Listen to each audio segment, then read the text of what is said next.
Bonjour à toutes. Aujourd'hui, nous allons voir une toute nouvelle catégorie de nigunim, le nigun norri, une mélodie écrite par un goy. Pourquoi nous abstenons-nous d'écouter de la musique goy? C'est une question que nous avons toutes déjà entendue. Précédemment, nous avons expliqué qu'en écoutant un nigun, notre âme s'attache à celle du compositeur. Il en est de même pour le nigun norri. Quand un juif va chanter ou écouter une musique goy, sa neshama s'attachera à l'âme du goy. Le Tanya nous enseigne que l'âme d'un goy vient de Shalosh Klipot Atmeot, un endroit qui ne contient pas de Gdusha, qui ne contient pas de sainteté. Donc en écoutant le chant d'un non-juif, notre âme, en s'attachant à l'âme de ce compositeur, va s'attacher au niveau de Shalosh Klipot Atmeot. Dans le Tanya, il est dit sur les Chormot Ritzoniot, sur les pensées non-juives, qu'elles abîment et impurifient le Chabad du Nefesh, le Chorma, Bina et Da'at d'un juif. Expliquons cela. Si par exemple un juif ne mange pas kasher, alors c'est son corps qui va être touché par cette avéra. On dit que la nourriture taref bouche le cœur de l'homme et le rend insensible à la spiritualité. Il en est de même lorsque je réfléchis à des pensées non juives.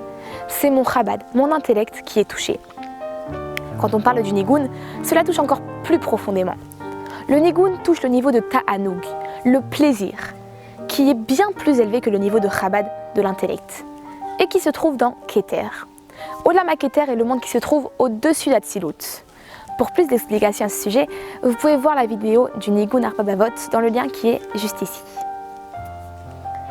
Le nigun impurifie donc le niveau de ta'anoug de la neshama, car le chant lui-même vient du ta'anoug. En effet, le nigun est l'expression d'un certain plaisir, d'un certain ta'anoug que le compositeur ressent au plus profond de son âme. Le plaisir le plus profond d'un homme s'exprime donc à travers son nigun. De la même façon qu'en mangeant, je nourris mon corps, lorsque j'écoute un nigun, je nourris la partie ta'anoug du nefesh. Donc automatiquement, si je la nourris avec des mauvaises choses, je la salis. Quand le tzaddik compose un nigun, vu que toute sa vie c'est de la gdusha, de la sainteté, son ta'anoug est aussi de la gdusha, et nous nous attachons automatiquement à de la gdusha. Par contre, dans le nigun d'un non-juif, ce ta'anoug est complètement englouti par un sentiment animal qui est la klipa, puisque comme nous l'avons dit, son âme vient du niveau qui ne contient pas de gdusha, le niveau de Shalosh Klipot Atmeot. Nous savons donc maintenant pourquoi nous n'écoutons pas de musique composée par un goy. Merci de votre écoute, à très bientôt.